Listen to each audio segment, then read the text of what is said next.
Welcome to So just give me the 3-second significance of the OJ. 3, 2. Yes, welcome to Drinkin Bros podcast, everyone. This is the most glorious day I've ever had in my entire life, Dan. Is it? It is. You've had I've had a really great life. Ordinary life, if this is the greatest one. No. I've had a great life. Done a lot of amazing things. I've accomplished a lot in this life. I'm a New York Times bestselling author. Gosh darn it. I was nominated for an MTV Movie Award, but nothing gets better than Michigan finally quitting against Ohio State and refusing to play football. I will trade all of that in for this day. I'm almost getting a little emotional about it. I'm almost getting choked up about it. So much so I can not even say the guest name. Tell everybody who we got here today, D'Anthony. Well, you know, it's almost prophetic. I don't know if prophetic is the right word. I would say it is. After I went scorched earth on All Atlanta Sports 3 weeks ago. It's certainly fortuitous that we have Chris Domino, who's an Atlanta sports guy. Here, legend. Right? Like 690 The Fan. Does the post game for the Falcons. Yep. And there's something that happened between you and Atlanta sports, but I don't recall. What are the chances that we have him on the show today and then Michigan quits against Ohio State? Yeah. It honestly does not get any better than this. Chris, welcome to the show. How are you, buddy? I'm doing well, guys. I'm looking forward to another denouncement, another expatriate from Atlanta sports, because you're not alone, but you might have the biggest microphone to tell people about it. Man, so look, you may or may not have heard the show 3 weeks ago where I denounced all Atlanta sports teams. I denounced every from the state of Georgia, too, even though I didn't go there. As I told all Bulldogs fans they should quit. I told Yellow Jackets fans they should quit. And I certainly denounced the Braves, the Falcons, and obviously the Hawks. And my point was this. I'm done. I'm from Atlanta. Lived there, grew up there my entire life, went to the Olympics where Richard Jewell saved our lives. And I've said this from the get-go. When a team, or when you support a city and a team in franchises that do not love you back, and you're shelling out hundreds of dollars a year either for tickets or to take your kids or for jerseys or memorabilia and all that stuff, and they keep choking over and over and over again, I'm not going to pay attention anymore, and I'm not going to buy any more shit. I won't wear it on the show anymore until you actually win something, because it has been a very long time, 1995 to be exact, since an Atlanta sports team has won something for me. Don't you goddamn dare say the MLS team. That does not count. Soccer is not a real sport in America. So you were in a bad marriage. Yes. And every once in a while you have to pull the chute, because you can think of the kids for only so long. That's basically what you're saying. Yeah, dude. It's time to treat, like Bill Burr we went to Bill Burr the other night here in Austin, and he said, I miss the times where like Sean Connery was alive and he was just saying he would give his wife a rap on the beak, just a rap on the beak. And you could say that as men in the 50s, like my wife got out of hand. I had a couple martinis and I gave my wife a rap on the beak. Bill Burr said he missed that era of life. This is the way I'm treating Atlanta sports teams. I'm giving them a rap on the beak and I'm all done with them. You don't have a choice because you work there and you've got to stay with these guys. The Braves. Let's start with the Braves. Yeah. 3-1 to go to the World Series. No fans, no pressure. What happened there? Dan has his own feelings about Snitker. What about you? Well, you basically, it's hard to do, but you ran yourself out of a baseball game, which is never good. And then when you got to the Sunday game, because of the uneasiness when you've lived down here long enough, and I'm here 27 years, I've not given up on that team, by the way. I can ride with you on a couple of those calls, but this team, I'm sort of still emotionally invested. It's personal, it's business, it's a bunch of things. I do the Braves pregame show now, and I've done it for a long time. So I've known this group of guys, and I have watched them build a little bit. I'm not telling anybody else what to do with their time, money, or emotion. I'm out of that business. When you start in sports talk radio, you think you're allowed or you're supposed to tell people what to do with all of those things, their time, money, and emotion. I've been doing it long enough where I'm out of that game. I'm not trying to convince anybody of anything. The Braves, I still see arrow possibly pointing up, so I'm still in. But I can tell you when you're up 3-1 and it's that moment of sort of let's, if not go out into the streets, let's tap dance in the house as we make our way out to the street. If you've been here long enough, you know that that's a really bad thing. You're not entitled to dance before something is done. You're not entitled to text your buddy in the third inning of a game, game 5, where you think you might win, game 6, where you might win, and go, oh my God, we're going to the World Series. You've learned all those things. So my analogy has been the infamous don't touch the stove. And if you get caught up in, we're doing this, can you believe this, we're doing that. And I've got a really good, unfortunate 28-3 Super Bowl story about just that. When people did that to me, and I couldn't push them away fast enough in the building. I was in Houston, and I had national guys that I knew coming up to me saying, you're going to have a parade on Tuesday. And there was nobody there with me, but I literally wanted to start shoving people down flights of steps because I said, I'm from Atlanta, brother. We don't think like that. We don't talk like that. And if you did, even at one point, you've gotten that out of your mind because that's the hot stove. I'm not sure what the snicker thing is, but I can tell you that I watched the team take themselves out of a game on the base path, which is hard to do. And they really hadn't been that team. So that comes to the moment of the uh-oh factor. What's going to be the uh-oh moment that they can't recover from? And actually it being on the base pass, that one hurt as much as pretty much anything. Yeah, it's interesting because, I mean, I'm a Braves fan, too, since I was a child. I think I started watching them in 90 when they sucked, and I was like, wow, this is interesting. And then 91, obviously. Sid Bream and things changed in 91, and I knew nothing but winning for the next 14 years. I mean, they didn't win championships except for 95, but they certainly won a lot of ball games, and they had the best 1-2-3 pitching combo in the history of baseball. I don't think that's even debatable at this point. Still didn't win games. I feel like the Braves historically play not to lose instead of to win, and I think that's my critique of Snitker. Not bringing back Fried on short rest for game 5 was a huge mistake. It's I don't know what the hell he was thinking. I mean, if you're going to throw a bullpen game, you can still do it in game 6. I don't know why you would not go out with your best. And this was the thing all through the late 90s and early to mid 2000s, where pitchers coming back on short rest was a pretty common thing. 3 days rest in a World Series is not uncommon. Many pitchers have done that before. Max Fried's a young guy. He's got a good upper body.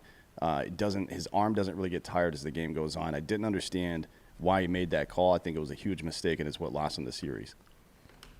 Well, I can tell you, I was in the building for the Layritz game. I was in the building for the Super Bowl. So I was in the building when Alabama and Georgia, where you didn't spike a football, and next thing you know, you're not playing for a national championship. So I've physically been there, emotionally been there, more on top of that. Not to yank my own dong, I was also in the building at Houston. I was also there for the Layritz game, and I was also at the Georgia-Alabama game as well. So that's why when you denounce, I've called it the brick wall of shit. And every year we seem to put another brick in the wall of shit that's going on in this town. And that's sort of the way it feels. It's what's the next one? And I've done the radio show where you've listed them. I don't want to do the list anymore. I don't want to do the which one hurts the most. I don't want to get cliched about it. But when you try to explain to people, if the biggest thing you have going for you, and it doesn't really count anymore, before LeBron went back to Cleveland was, well, at least we're not Cleveland. That's not a real thing when you live in a city and you're emotionally invested in people and you're financially invested, and then you get to know them on a personal level. I don't like this. I don't wear it as a badge of honor. I'm angry at times, no doubt about it. I'm frustrated at times, but I've also found myself not trying to talk people off a ledge anymore, but I'm not trying to put them on a ledge either. I think that most people are smart enough and responsible enough to figure out where it is they stand. You might fluctuate, you might go up and down a little bit, but it's not my business to tell you how to feel when it comes to that. If you want out, I certainly understand it. If you have to get out, you got to get out. Yeah, because look, mentally, I can't hang in there anymore with this team. I was pissed off in the offseason about the Josh Donaldson thing. I felt, well, you know more than I do because you do the pregame, and I'm sure behind the scenes. It turns out that was you know a good these guys move, pretty though. well. It turns out Marcell Ozuna produced way more than tremendous. Josh. Yes, Donaldson look, Marcell Ozuna was great, but that's two different positions. It is, but I mean, look, they had Riley playing a lot of left field last year, and I don't know who's better or worse in left field, Riley or Ozuna. It's probably a toss-up because it's neither one. I mean, Ozuna doesn't play defense at all, and Riley, right. That's not his natural position. Look, can I tell you what hurts the most, though? Because, again, I bring up the base pass. Mm-hmm. I'm not saying you would have beat Tampa, but you could have beat Tampa, and you had the Dodgers down. So it's not going against somebody where you go, yeah, but you would have lost anyway. I don't know how the World Series would have gone, and I don't want to play it's Atlanta, so I know how it would have gone. But that team was beatable. You just had to beat the Dodgers. Correct. And you had the Dodgers beat until you didn't. Correct. Yeah. And that's the exact way I felt. And, you know, ever since Ted Turner, this is to me, because I've been a diehard for life, right? Ever since Ted Turner left and they stopped spending money on this team, they've been unbelievable with finding young kids and then signing them to shitty deals. Like, it's amazing that they've been able to do that because those kids should be worth $300 million a piece that they're signing.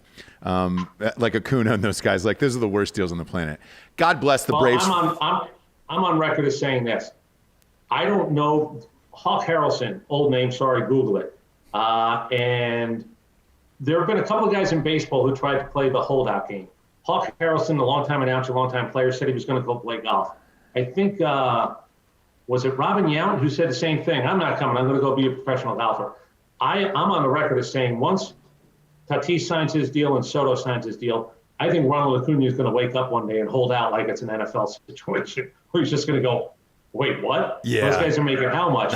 And you might have a hard time getting them to spring training on time, which is such the football thing. Doesn't really happen in baseball, but I do think there might be a moment. Now, that being said, $100 million deal, you sign it or you don't. It ain't my business at that point. I know what you did. I know what you chose. Yeah. But I do think there might be a moment where he's going to look around and go, what just happened?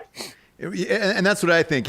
But to that point, with Acuna and those guys, right? You sign these shitty deals. And Ozzy. Yeah, and Ozzy. Albies, yeah. You should be able to sign these free agents and get these deals done. Like the Donaldson deal should have been done. The Marcell Ozuna. How you're not backing up the truck for that guy after the postseason he had? I don't understand it. Once Ted Turner left, they stopped spending money. I mean, I can tell you the reason they don't do it is because guys in the mid to late part of their careers that come back on 1-year deals and have great years historically don't have great 2, 3, and 4 years after that. So what's the point? And you need That's the why. DH here. That's why Which, by the way, they're still dicking around with that. Which the history of the DH has been ridiculous, but the most ridiculous chapter in the history of the DH is starting free agency. Now they did release something saying, let's just play it as if there's not going to be a DH. But I'd like to clunk all their heads together and just say, well, what are we going to do? We're going to play this game for one more year. I know it might not be an equitable trade, extra round of playoffs for the owners, for the DH, for the players, but there's no reason to start free agency without this being a definitive. And it's really, truly the dumbest chapter of the DH when the DH has been one of the dumbest chapters in the history of all sports. Right. Yeah. Like one league having it and one league not. Yeah. The whole thing. Baseball's got to figure it out here because what happens if they don't have fans again? Financially, what happens to Major League Baseball if they don't have fans again? The other thing they've got to figure out, in my opinion, was the 60-game thing was actually fun. Like, I enjoyed it. Initially, I wasn't so hot on it, but I think because it was in the midst of COVID, a lot of shit was going on. But now you look at it and you're like, well, man, everybody was playing. I mean, it's really hard, and it wasn't let's take 2 days off. Yeah, it's not too different than how they structure the Southern League in AA, right? You play 2 half seasons, and the 2 winners of that. Well, you know why you liked it though? The postseason felt like a real postseason. It was unbelievable baseball. So the 60 games wasn't as goofy because you were the postseason was really entertaining. There was really good baseball being played, and I think that's why the 60 didn't leave a bad taste in everybody's mouth, is because it felt like a regular postseason. As a matter of fact, it was in some ways better than a bunch of postseasons. Yeah, I agree, and I hope they kind of stick to something like that. That would certainly change salaries and everything else. But you guys know that dollars, right? Look, can I tell you the biggest? Can I give you the biggest upset in sports in 2020? And it's not a game. It's not a game. It's not this team versus that team. It's the idea with all the losses that Major League Baseball had that they have not announced expansion by 2 teams, 2 cities. Because the quickest way to make close to $3 billion to be split strictly by the owners is to expand. And if I was going to Vegas to lay any bet, LeBron and the Lakers, the Dodgers winning the World Series, as I watch the numbers add up, and by the way, for the first time ever, baseball owners were a little bit more willing to talk about their numbers than they ever have been in the past because they were losses. Right. I would bet everything I have, including the house I'm sitting in, that there would have been an announcement of expansion because the Marlins sold for $1.2 billion. Dodgers sold for $2 billion. Your entry gateway has got to be $1.2 million, if not $1.5 million. Multiply it by 2. That would have been the quickest way to get back the lost revenue for every team. And the fact that hasn't happened is the most it's the biggest upset of 2020 when it comes to any news story. Are there two cities that could even service an expansion team at this point? Though? Yes. Las think Vegas. Vegas. Vegas. No doubt in my mind, Vegas could do it, and I think Vegas. Nashville could do it. And Nashville, yeah. So maybe Nashville. I mean, what about Oklahoma City? Nashville as a kid, not to interrupt you here, but Nashville as a kid had the Nashville Sounds, and I used that was sold out every single game all summer long. Nashville loves baseball. I don't know why there isn't baseball in the state of Tennessee. Well, there is. And in the time since you were a kid, it's certainly grown, and I've seen the pictures. They're because this is what you do. I don't know if you saw Dave Dombrowski and a bunch of other guys were part of a group, including some of the country music people. Once they kept the Predators in that work, they've actually drawn up the pretty pictures to say, if we put a stadium right here on the water, pretty close to the football. Now, I know guys there. They think they might be a couple of 2 or 3 years away, but that's exactly what it would take. You don't say, let's play baseball here and have a team tomorrow. Right. 2 to 3 years to do the expansion, build your stadium and everything else. I think Nashville and Vegas are the two places that easily make the most sense. Yeah, I agree with that. And me personally, well, Dan has been out there as well. Watching sports in Vegas is a blast. We got to go to the Stanley Cup with the Vegas Knights, the Golden Knights. Yeah. And I was suspect on like, all right, what's a Vegas fan really going to be like? Because there's so much tourism and everything else. That place rocks. And if you thought it was just a one-off, like a one-year thing as far as Vegas goes, we went the next year. We got invited to the season opener and all the other stuff. Dude, there is 4,000 people partying outside that stadium that can't even get in. Yeah. The interesting thing about that is 83% of season ticket holders for the Vegas Golden Knights were all Clark County residents. Mm-hmm. So vast here's the thing with baseball, though, that's a little bit different than hockey, and why I think it could work. You do a 39,000 seat totally enclosed. Obviously, it's a dome stadium. You split up day games and night games, and I'll tell you why you want day games. Because whether it's sitting by the pool or whatever, you don't necessarily want to take away casino money. But if you play a game at 7 o'clock, if people want to go back and gamble, they will. But if I'm a Cubs fan and my team's playing 3 games in Vegas, I'm going. If I'm a Mets fan, my team's playing 3 games in Vegas, I'm going. Yeah. That's where you can win. And by the way, the hotels would have access to tickets. You want a high roller? I got high rollers from Chicago, New York, St. Louis. I'm bringing them in because of hockey. It's a one night and done. Yep. Baseball is a completely different thing. And believe me, look, the first few times I went to Vegas, I forgot that it was open 24 hours. I just wanted to gamble all day. There's nothing more depressing than gambling at 9 in the morning, 2 in the afternoon. I don't necessarily need to go get a cabana and be sitting by a pool trying to be one of those guys either. I go to a baseball game at 2 in the afternoon in Vegas. And then I come back and drink and do whatever it is. And by the way, at that point, 2-3 years from now, you might even have the ability to gamble right there on your phone. You want to gamble by half innings? I got the app that says I could do it while I'm sitting watching a game. You know, I'm glad you said that. One of our sponsors is mybookie.com. Promo code Drinkin Bros actually doubles that deposit, and we're able to bet on all the games in real time as we're there, and including live betting. And since you brought up, gambling, the very first outside the stadium gambling site that is opening up is actually in Wrigley Field. So right outside of Wrigley Field, Michael Jordan is one of the investors. I believe it's FanDuel. Double check me on that, Hot Bob. But it's either FanDuel or DraftKings. Jordan went in, and they're going to, since gambling, the Supreme Court overturned it, and it's legal in all 50 states, they're going to start opening up, little gambling sites in every single state. So right outside of Wrigley is where it's going. You're right. Right outside of, if there was a baseball team in Vegas, that'd be the greatest. You just bet on the game and then go and sit and watch it. You'd be screaming at the players extra hard. And DraftKings. The greatest 5K, 9K TVs would be in places that if you wanted to go watch what else was going on, where you needed, you want to go bet a race at Freehold Racetrack at 2 in the afternoon, I'll probably give you that opportunity to do it as well. Yeah.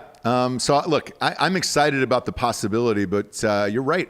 And now that you said it, I have heard no one talking about expansion in baseball. Crazy. I think because of COVID, where it's like, hey, with all the building rules and everything else, we just moved our entire media company down to Austin, Texas. And our dream is to open up a brewery where everybody can come and drink, and then it'll be glass inside and you can just watch the shows all day. Because we typically tape like 6-7 hours a day. With that, everybody can have booze, listen to the show, and do everything else. But we were already told, like, hey, man, because of COVID, the building codes and all that stuff. They were like, good luck for 8-9 months, like trying to get permits and everything else. So I think that probably has a lot to do with it. Building a stadium is a lot tougher than building a brewery. But they finished Vegas. They finished the football stadium. They did, but I will say this: they got a good head start on that, right? Yeah, I mean, they were no doubt. Yeah, they were definitely going before COVID, because you and I were out there checking it out and taking pictures before they were up and running there. But it's exciting. The other thing that's exciting going on today is, look, I went to the Ohio State University. As everyone knows at home, Michigan finally quit today. As a sportscaster, what are your thoughts on this? And do you think Ohio State gets into the college football playoffs? Yeah, I'm trying to figure out if Ohio State, do I think the target moves by the Big Ten? They handled it poorly to begin with. I think they said, look at us, we're not going to play, we're better than you. And then they looked around and said, oh, wait, where's everybody else? Yeah. So they got behind the 8 ball with, Ohio State could have 5 games under their belt, and is that going to be enough? I think because it's Ohio State, the number will move. Whether they play in the Big Ten championship game, it doesn't matter. What they might have to do is schedule a game inside the Big Ten. But here's what I would also do if I'm Ohio State. I'm calling Coastal Carolina. I'm calling somebody. I'm playing another game, even if it's on Big Ten championship game, to ensure that we get, if 6 is a magic number for the committee, 6 in, we kick the crap out of one other person so they can justify saying Ohio State. They want them in, name recognition. They certainly want all those things. They want the front of the jersey. They want the quarterback. They want the resume of the last handful of years of being in. But I think they might have to schedule another football game and come one, come all. The Big Ten thing saying it was only going to be Big Ten games. I would have been on the phone 3 days ago saying, hey, by the way, we don't care who you play. Just go play a football game if you think it's necessary. The problem with that is Nebraska tried to do that week 2. And I don't know if you remember when. But Nebraska's not Ohio State. And by the way, $6 million to the conference if you have a team in, $4 million for the school. I'm not saying that's big money in the big picture of what we're talking about economically. But there's no way the Big Ten wants to be left out, because two things. They don't want to be criticized for the way they handled it in the beginning. And it's Ohio State, so they will change anything and everything they have to. This used to happen in politics. We're going to write a really long bill, and we're going to sneak something in on page 47 that nobody's going to see.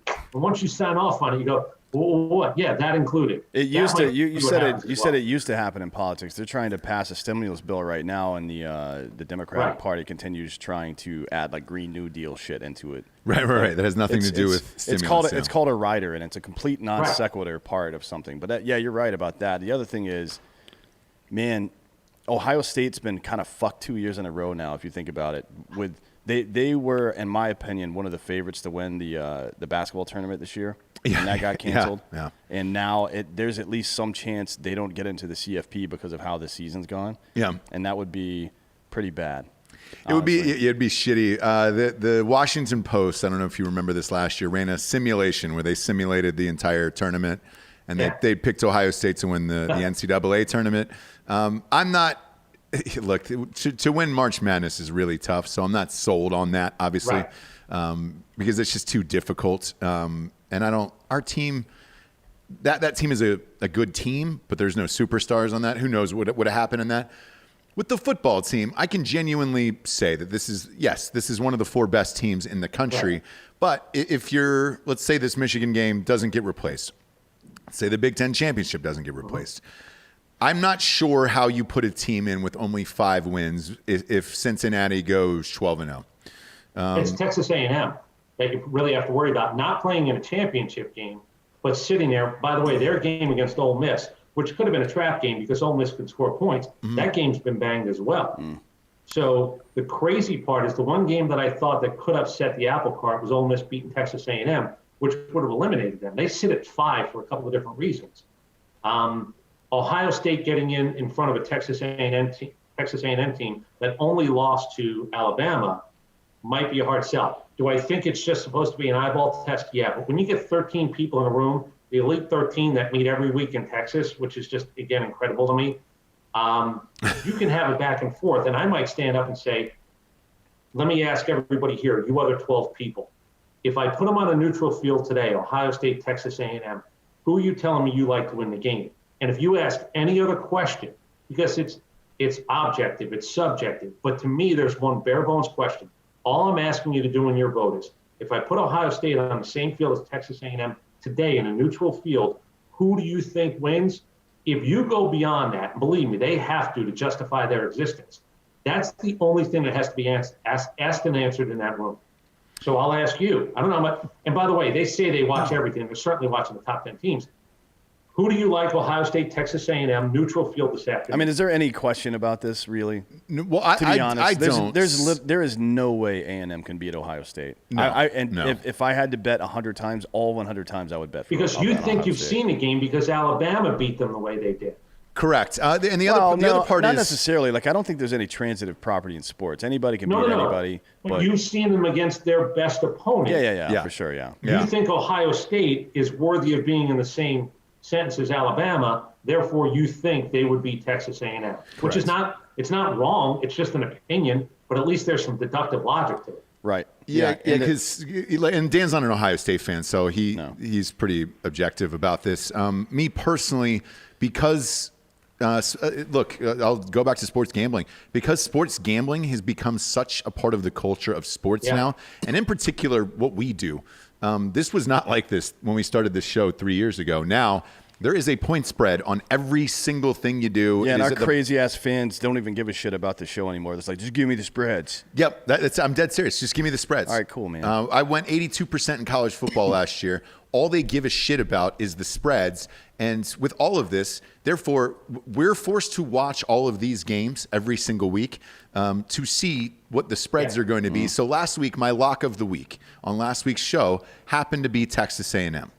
And it was Texas A&M against Auburn. Now, ironically, my lock of week 1, which they covered, by the way, Texas A&M covered. Everybody won. Congratulations. You're welcome for my brilliance. Week 1, my lock of the week was Auburn against Kentucky, right? So I got to see Auburn play at 2 different points, and I was like, man, that's a really shitty football team. Because the other lock was against Alabama, and I said, bet the house on that. Auburn has looked shitty this entire season. Texas A&M, it was a real struggle against Auburn last week, and it came down to the fourth quarter, and I'm not going to lie. I was sweating that bet with about 6 to 7 minutes to go. I was like, shit. Yeah, but honestly, when I don't really pay attention to that shit, if there's like top 10 teams that only win by a touchdown or a field goal against lower ranking teams, I don't pay it. They still win the game. Honestly, it's like the Chiefs. Wow. It's like the Chiefs for me. I don't pay any attention to that because there's nothing data wise that shows that a team only winning by 3 or 7 points against a shitty team means they're going to lose against great teams. There's no correlation between those two things. Yeah, but Sundays are different than Saturdays. There are no upsets on Sundays. There are upsets in college. Correct. And look, the adage in college has always been good teams win, great teams cover. And I am a believer. A few years ago, we had the heads of the College Football Selection Committee when it was the old BCS, when it was computer, garbage in, garbage out, zeros and ones.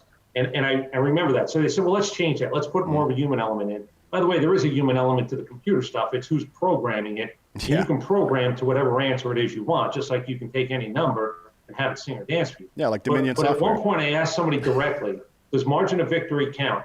And they kept telling me no. And I said, well, that's the most ridiculous thing in the world. Let's spin it down. What about margin of defeat?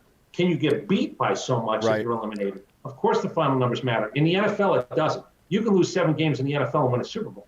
Lose 7 games in college if you're looking for a job. So you can win, I do believe you can lose 9 games. If you kick someone down a flight of steps in college, you better drag them back up and kick them back down again. Right. Yeah, that is true technically speaking, but if we're talking about mean, median, mode, like I don't know what the difference is in the calculation from the old BCS computer days, but if you win a game 70-0, but then win the next one 35-33, it still looks like you won that second. Like if you combine all the data together over the course of the season, unless even if you're talking about average margin of victory, that's still median. You're still talking about the collective body of work and not how well you did against each individual team. I think that's kind of a flawed system because one of the gripes that he and I have about Clemson particularly, and I grew up there. My brother went to school there. It's that they don't play anybody all year, and when they get to the playoffs, the first CFP game for them, they torched Notre Dame a couple years ago, but that first CFP game very frequently is the only really good team they've played all season so far, and I think it hurts you as a team not to have challenging games like that and learn that when things suck, when things are going wrong, you can still turn it around and win. I think that's a really important lesson for people in any sport to learn, and Clemson doesn't learn it very frequently. And I think that's why they've had mixed success in the national championship game, frankly. And I think that when I look at a team and I'm making bets towards the end of the year, particularly at playoff time, I see they won their close games, even if the game shouldn't have been close, they still won it. That to me means something. So the greatest example of that was when Ohio State beat Miami. Yep. When everybody said Miami was going to kill them, I looked and said, do you see how many ways and how many fourth quarter wins Ohio State had that Miami didn't have? I am a big believer that if you've tasted it and you've had a win after you've tasted it, I think you've got an advantage. Oklahoma is the example that you're talking about in the college football playoffs. Yeah. They don't play defenses. And they get to the college football playoffs and they play defense, and all of a sudden they're taking it into shorts because they have no idea what just happened to them. Well, nobody in the Big 12 plays defense, and it doesn't look like anybody in the SEC is playing much defense this year either. We thought Georgia was going to be a great defense, in a lot of games they were, but that's the elephant in the room. Yeah. I mean, what defense is the elephant in the room? Do you think? Because even Ohio State's defense hasn't looked that great. Neither is Clemson's or Alabama. No one's looked dominant in every game. I mean, there are seasons where, particularly Ohio State and Alabama and Clemson, as of late, have defenses that are just punish people wire to wire every game. I mean, Clemson was like that the last time they won the national championship. That game they played against Notre Dame may as well not even have run an offense. Right. They may have just like punt on first down every time. They scored 3 points in a fucking title or in a CFP game. That's ridiculous. But you don't see that this year. Is there any great defense? And I wonder why. No. There's no way that all the teams lost all their defense in 1 year. It's got to be. But did you hear what Saban said a few weeks ago? This idea that I grew up with the adage of good defense always wins. Defense rolls off the bus every week. Saban said it a few weeks ago. He said, look, there's not a defense that can stop a good offense. And remember, the Saban thing is the most fascinating thing in the world to me. Because a few years ago, he basically wanted offense outlawed. Remember, he raised a stink and said, getting up to the line of scrimmage, not doing this, fast pace, this isn't football. You know what he did? He looked around the room and said, well, hold on. Not only if you can't beat him, join him, because he was still beating him. It just was difficult. He actually realized that he could recruit anything he wanted. So why not actually take what he realized a few years ago was going to be an offensive world? The fact that Nick Saban has 3 Heisman Trophy candidates on the offensive side of the football this is what we're going to be.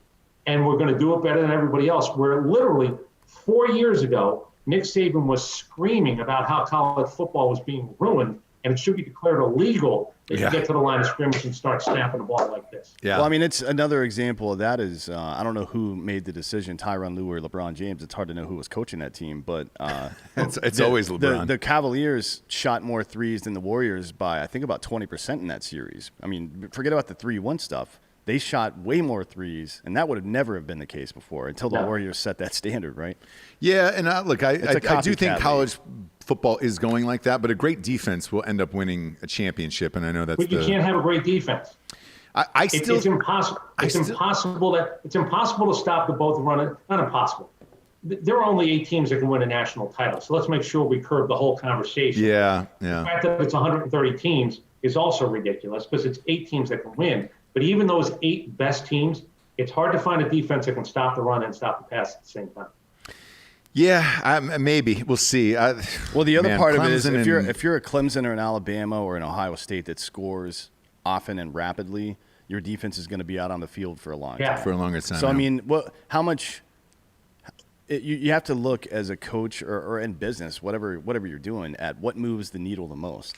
Does having a great defense matter that much when they're going to be out on the field for that long during the game and get exposed at some point? Because they're going to get tired and exposed at some point, unless you're recruiting 2 defenses, right? Yeah. These aren't street fights anymore. Right. No. College football is not a street fight anymore. It's the stick, move, watch this. Stick, move, watch this. You can knock somebody out with the final score, especially if you're playing the lesser. If you're playing a directional school, the final score looks like it was a brawl. These aren't brawls. These are... Look at me, my hands are faster than yours. These are not standing in the middle of the ring fights anymore. Yeah, we got a little bit of breaking news here, ironically, and this could be good news for Ohio State. The Cincinnati-Tulsa game has been called off as well, so that has been canceled. That is certainly going to hurt Cincinnati's chances. Yeah, because they're only 8-0, so hypothetical. Let's say Ohio State does play the Big Ten championship. They'll go 6-0 after that. because I think they'll put them in. I think the Big Ten committee will probably put Ohio State in. I don't know who they'd play on that side because of COVID. It seems to have gone back and forth with that schedule over there. I'm not sure how that's going to shake out. But I would put Ohio State at 6, Cincinnati at what, 9 games, 10 games? How many? Well, Cincinnati is going to play Tulsa in the AA or the American Conference Championship next week. So it's going to go back-to-back against Tulsa. Okay, so Cincinnati's going to have to stop at 9 games no matter what, right? Ohio State could potentially have 6. They would probably get in over Cincinnati. The thing that would make the most sense here with that, like you were saying, with that Ole Miss Texas A&M game played, if it were possible for Ohio State to play Texas A&M, I think that would soothe everything. I'm not saying neither one would do it, but I think that's the one that you think, are we in without it? You're hedging a bet at that point. Yeah. And I'm not really sure how you want to live in that world because, look, I love a good conspiracy theory, and we talked off mic that Kirk Herbstreit apologized too soon. Yeah. I will run with a conspiracy theory as long as you can tell me what the end game is. And the end game is usually money. It could be power, but it's usually money. And the ACC, if you go look at your schedule, is Clemson and Notre Dame playing this weekend? The answer is no. Their best chance to have 2 teams in was to make sure. Now, look, do I think either team was going to lose? No. But not playing, but not having to play is really different than Ohio State. Maybe if I'm Cincinnati, I'm scheduling a game Tuesday, Thursday, and Saturday. I'm saying come one, come all. Yeah. East Carolina, you want to play? Coastal Carolina, excuse me, you want to play? We'll play. Who else wants to play? If I'm Cincinnati, if I'm their AD or coach, I'm finding a microphone and I'm saying we will play Tuesday, Thursday, Saturday to get to the number of games that you think we have to get to with a couple of the opponents where they're not being considered right now. They're just not. You have to play the right opponents with enough games in a week to try to get in. Is Clemson not playing Notre Dame in the ACC championship? Yeah, they are, but they're not playing this upcoming weekend. Neither one of them has that look ahead, trap, get a guy hurt, whatever it is. Yeah. Both are off this weekend. And to be honest, if Notre Dame had not won that game previously, I don't think the ACC championship would be happening either. What would be the point at that point?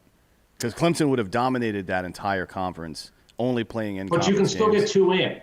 Yep. Notre Dame could lose close to Clemson and realistically still get in. Right. I mean, I don't know what it would have looked like if Lawrence had been in the game, to be honest, because it's hard to say. Yeah. It's hard to say. That kid is a 5-star recruit. He played a hell of a game. He did play well, but it's, the timing being off, having a guy jump in like that changes the entire Let me ask you guys something.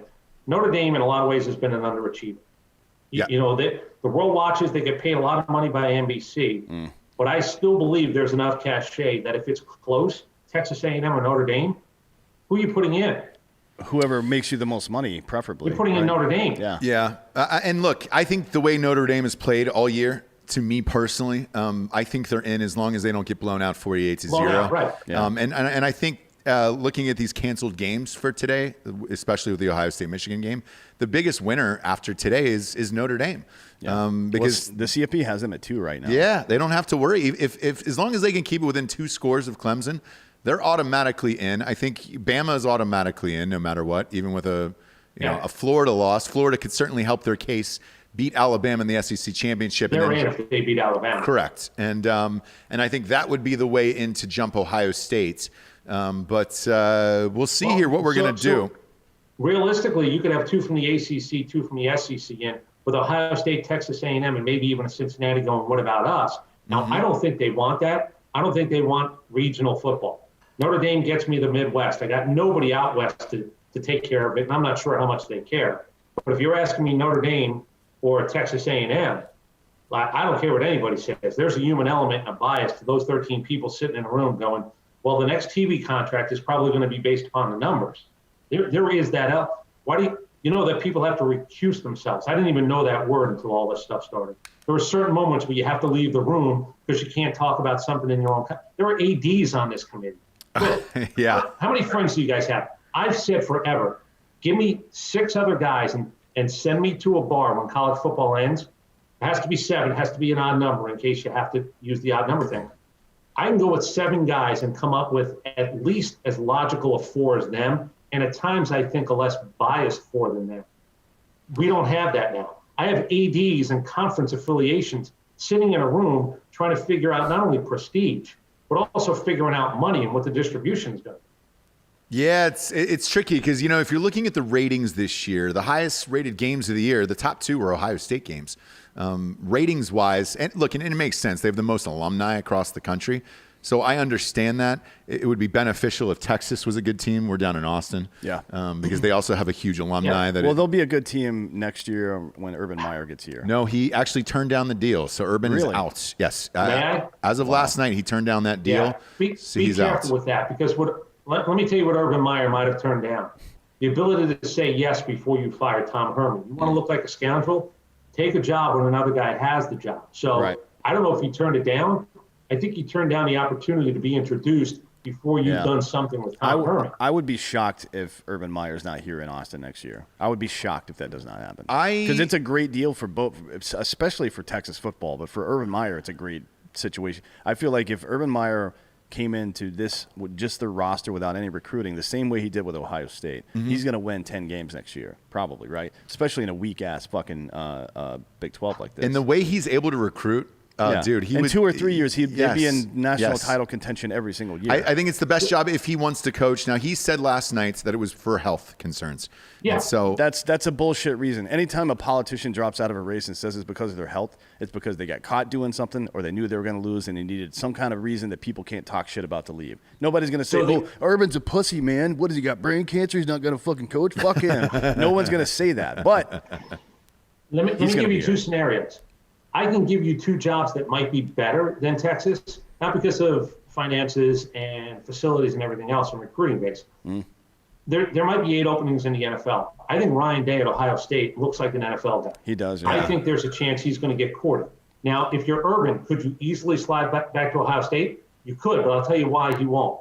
He's one in the SEC, he's one in the Big Ten. What's next? Go win in the Big 12. Yep. That's more appealing than even going back to Ohio State, in my opinion. I mean, the other one's USC, right? I mean, Notre Dame. Notre Dame. Like if Brian Kelly ever got overtures for the NFL, would Urban Meyer be able to turn down Notre Dame, one of those prestige schools, where if you're going to win, where it hasn't been done in a while, Urban's got an ego. You don't go back to Ohio State. You've been there, done that. Other people have won national titles there. The Notre Dame thing is more interesting, I think, than Texas. But I think Texas becomes I've won this thing in 3 conferences. And if you don't think that at that point you can't slam yours on the table and say mine is bigger than yours, then you're not really thinking the way that some of these guys think beyond the money. Yeah, and I will say this. Urban has flirted with that Notre Dame job for years, where he just said, look, man, that would be a dream for anyone. Yeah, but Brian Kelly's not going anywhere anytime soon. I don't think so. Just from their performance this year, unless the wheels come off completely. The NFL. I mean, he could go to the NFL, but I don't know, man. There's a lot of job openings in the NFL. I don't know what NFL people think, but I'm telling you, there are going to be 8 openings. So if you're the Bears and you got Brian Kelly down the road, I don't know if he wants it. I don't know what people think about him, would his style work. But 8 openings means 8 openings. Right. Ryan Day, I think, could get asked. I think Lincoln Riley could get asked, or at least overtures. I think Brian Kelly might have an overture, because I'm not so sure that whether it's Cliff Kingsbury in Arizona or whoever else it might be, that maybe that's not the way to go with rosters getting younger in the NFL. Right. Yeah, I wonder if there's any chance. I know he seems like he's pretty at home right now, and a lot of people think that Dabo's going to go back to Alabama at some point and take over that head coaching job, but after Saban leaves. But honestly, if you're the Jets and you really want to take Trevor Lawrence first, if I'm Trevor Lawrence, I say I'm going back to Clemson for another year, because fuck that. Look, we predicted before the season started that Burrows sometime midseason would be out because his offensive line sucks so bad, and we were right about that. We said on this show it would be a season-ending injury right around week 6, and we were off, I think, for 3 weeks. Yeah, 3 or 4 weeks. But even then, if I'm Lawrence with the talent that he has, I know Darnold's there. Can you pull the Eli thing and go to the Maybe. Look, you have Clemson, you could do, but you could pull the Eli thing and just go, I'm not going. Yeah, but if you're the Jets and you really want him, do you make Dabo some kind of crazy offer to come coach that team and to get Lawrence to come there? You know what I mean? And bring Tony Elliott, bring the offensive coordinator if he's really comfortable. Let me ask you this, though. Because we certainly have the Jets after last weekend against the Raiders. But Jacksonville owns the tiebreaker. They only have 1 win, and if Jacksonville and the Jets both somehow finish with 1 or 2 wins, Jacksonville gets the number 1 pick. Right. Well, the Jets defensive coordinator made sure that wasn't going to happen by sending all 8s on a Hail Mary play. That is the 4th time. That's the 4th time this season the Jets have been up with 4 minutes left in the game and have lost the game. Did they lose the game, or did they throw the game? Well, it doesn't. Detroit was that way too. Look, it doesn't look like a tank, no doubt about it. But the other thing about Greg Williams, what's crazy was, he was 0-16 as a DC once already. He actually could have had an O for it twice. He might have forced his way out of there before that ended up as part of his resume. It's true. It's true. Look, man, you're awesome. You want to stick around and do some college picks with us?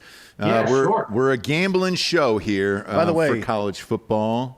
Saban went to Miami once, right? He did, and he came it back. Was awful. It was awful, yeah. And he came back to college, and it was great as usual. I think he found the grass wasn't greener, and it was. It's certainly like, not, hey. and for a lot of people, it's not. I mean, it doesn't work out. Do you guys remember what happened there though in Miami?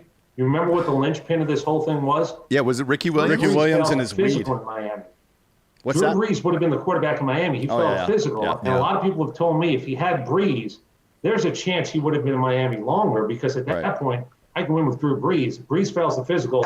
2 years later, 2 years into his NFL career, he's back in college. Right. Yeah, I mean, and the reason I brought that up is because Dabo can go to the NFL and then still has plenty of time left in his career. By the time he's done getting hammered in the NFL, if that's what happens, Saban will probably be leaving Alabama and he'll just take that job. I think it's. I honestly think if I'm the Jets, I'm offering him like $10-15 million a year to come coach. That's that funny. team. Would you want to be the guy to follow up Saban? If you're Dabo, yes. He doesn't get. I don't think Dabo gives a fuck, to be honest. No, he doesn't seem to be affected by the pressure stuff. I don't know if it's just like good old boy bullshit. But he seems to have his head on all the time. I don't. Whatever it is, man, in his own mind, he's like the Tony Robbins of college football for his own shit, his own bullshit. And this is the point in the show where we say through Christ anything is possible, obviously. But that's Dabo's world. But whatever that guy does, he believes in it. He gets these kids to believe in it. I believe, me personally, and I think Dan does too, going in after Saban, no big deal. He'll just win the same amount of games. And I think that's the one guy that if you were going to put your faith in, it would probably be Dabo at that school. Do you remember when Saban's number was going to be $7 million a year? And there were people there that said, oh, my God, like people at the school. I called up Alabama and I said, you might want to get the economics department involved. Bring them over and let them run the numbers as to how much Nick Saban should get paid because the money he's bringing in. But $7 million was the number that I think drove everybody crazy. The other number you have to remember, do you know Alabama had a stretch where they were 54-46 before he got there? Yep. 54-46. You couldn't be any more mediocre. They burned through three guys. And all of a sudden you go, well, it's when they said, look, here's my problem, whether you like Saban or not. Everybody said, oh, it's easy. You go to Alabama. 54-46 before Nick Saban got there. If you think it's just showing up with the zip code, you're crazy. No, not at all. They had some sanctions though back then after that 92 team. So they got nuked for a couple years.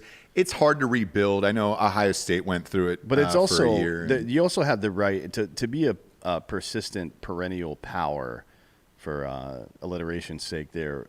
In college football, you have to have a couple of things. You have to have a head coach that is very, very good at recruiting, particularly if you're in one of those states that produces a lot of football players like Florida and Texas and Ohio, et cetera, right? You have to be good at that. The other thing you have to have is a great staff. You either have to have one or both a great offensive and defensive coordinator, and that's how you win for years at a time. And Clemson's kept theirs. They have. Yeah. They've paid them a lot of money. Yeah. They paid them a lot of money. And, I mean, look, Urban was pretty good about that in Ohio State too. Yeah. I think if those troubles hadn't happened, if he wasn't having physical problems, he'd probably still be there, right? You'd think. I think so. I think, he had some problems with the usual Urban Meyer shit that he has, towards the end where it was just like, all right. And they also had Ryan Day, who was a young guy that, they knew that they were all in on him. It's a tough one. I don't think Urban stays out of the game. Me personally, as a selfish Urban Meyer fan, because even if he's not coaching at Ohio State, I'm still a fan of him as a coach. If he came here to Austin, Texas, where we are, that team would be a blast to watch. They're rebuilding the end of the stadium. It would be fun. You know what's crazy? Do you guys agree with me? He's the best guy who did his other job, who now does TV.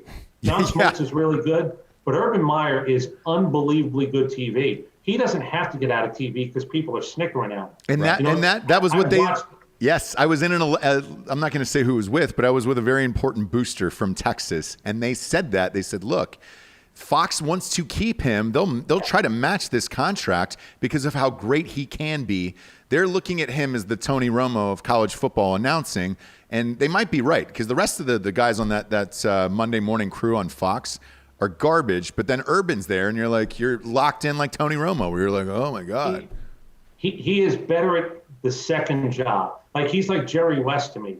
Great player, great front office guy. It's really hard to do two things well. I know they're related, and you go, well, if you're a great football coach, why can't Bill Walsh was awful TV. Joe Montana was awful TV. If I had $1 for every baseball player who tried to call a game, I sit there and go, it's why the good ones stand out. I know you played in a bunch of these, but did you watch any of them? Yeah. There's a really big difference in those things. It is a very hard transition, and very few are good at it. And I'm with you on that one. So I'd say what we'll do is we'll do the sponsors real quick, and then we'll do some college football picks against you, and you can find out how great we are. And write these down. First and foremost, we're brought to you by KillcliffCBD.com. 30% off with the promo code Drinking Bros and free shipping. Look, the new flavor this week was Joe Rogan's. Joe Rogan's, they've got a new flavor together. It's pineapple and jalapeno, I believe. Yeah. I don't know when the Drinking Bros are going to have our own flavor. We were first. It was us and Joe Rogan. Right. We were the only two podcasts that were promoting KillcliffCBD.com. Now they've exploded. We want our own flavor as well. D'Anthony, we want some we want a freedom flavor. We'll have to figure it out. We'll figure it out. Yeah. They got 4 amazing flavors: grape, orange kush, now 5, including Rogan's.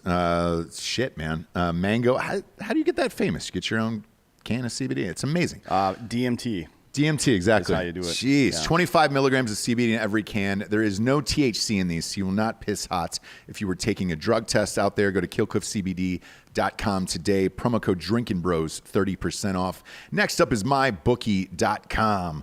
Look, all of our bets here on this show, as well as every single one of our sports shows, will be the MyBookie.com odds. I usually start by reading off the odds on ESPN.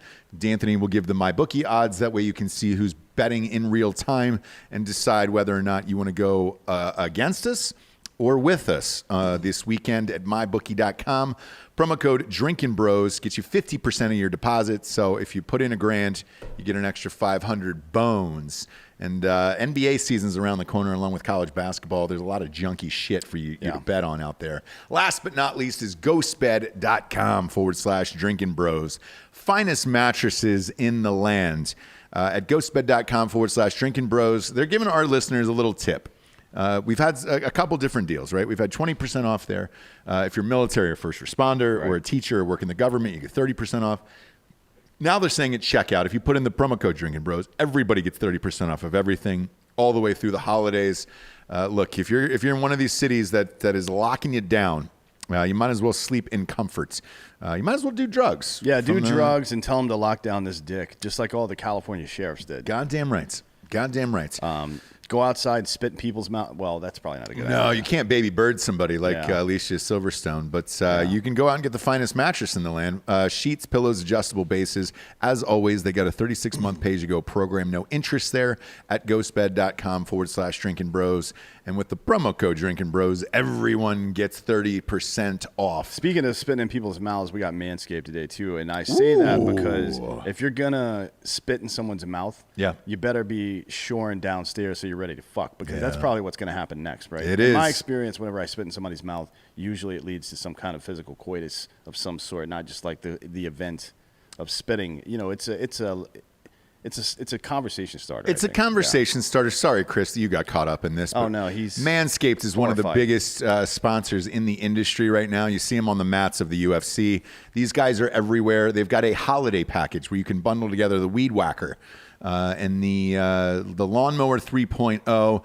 One's for your nose hairs, the other one's for the pubis region. You can bundle those together with the promo code DB Sports for 20% off at manscaped.com. There is a lovely Dop Kit leather one in front of Dan right now. Hold that up, Dan, for the camera. There you go. It's got all sorts of stuff in here, too. Everything is in there. Everything is in there. And it's made out of leather, so you know a cow died to make this happen. I'm going to see Joe Rogan and Dave Chappelle tonight, so I used the Weed Whacker before I got on air today to clean out the old, there it is, clean out the old nose hairs, because they're giving us a COVID test tonight. before you go into this fucking thing. They're You gonna don't. give us the pipe don't. cleaner. You don't want to be standing there in front of a bunch of other people and get a COVID test, and then they pull the thing out, and it's like got a giant fucking bugger on it. Yeah, you don't want that. No. Go to manscaped.com, promo code DB Sports for 20% off and free shipping. Let's get to the first game. We only do ranked games on this show because we're not losers and we're not poor. So sorry, Chris. We just don't do that. Welcome. Well, to these Drinkin' two Bros. assholes are dumb staff over here. They bet the most down ballot nonsense. But Yeah, we got some dirty gamblers here. they're- At the end of the show, Chris, you'll get to hear how ridiculous their bets are. we may have to send them to rehab. They're not. They're nowhere near the charts that you look at every day. And if you know where these schools are, well, we'll send you a prostitute if your wife is not around. Don't even There's know a good chance I hear Bowling Green. we will find out. First game up, though. Again, we only do top 25. Charlotte's against Marshall. We are Marshall, man. Every time they're here, I got to do McConaughey. Marshall got smoked by Rice last week. Yeah, This they're is not going to be Marshall. ranked. Yeah, no, this is nuts. But they are today, so therefore, we got to shout them out. This is Marshall minus 20. I don't know how you bet this after they got beat by Rice, but here we are. Charlotte has a logo that looks like an airline bottle for a liquor bottle. It is the worst logo perhaps in all of college football, and I didn't know that Charlotte even had a team, to be honest.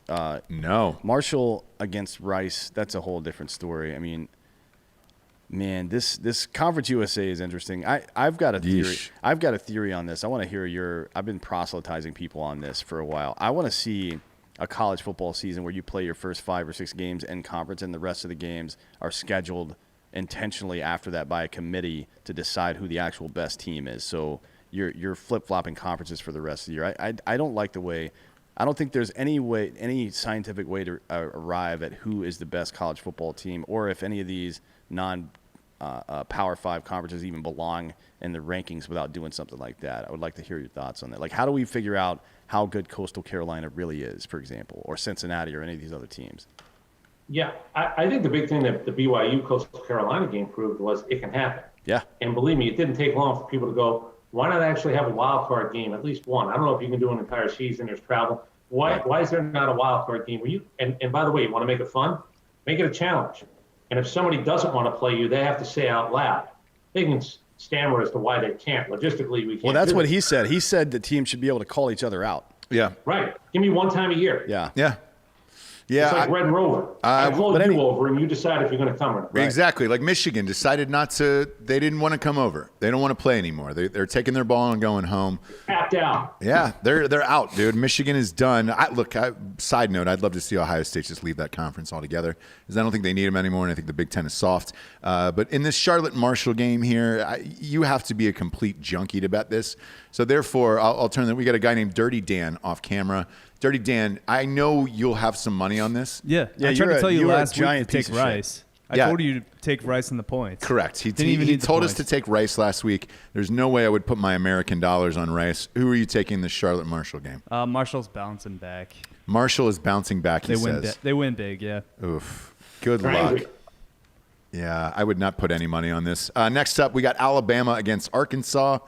There is no spread on this. Is this a COVID-related game right now? Did my bookie pop one out? I don't think. I've got 32. 32 points. Okay. Oof. Let me look on my. Are you looking on my book or are you looking somewhere else? Whoa. Yeah. He's dropping stuff over Yeah, here. on I had to my look somewhere bookie. else. Yeah, he's got 32. There is 32 on my bookie. Yeah, no, this is a tough one.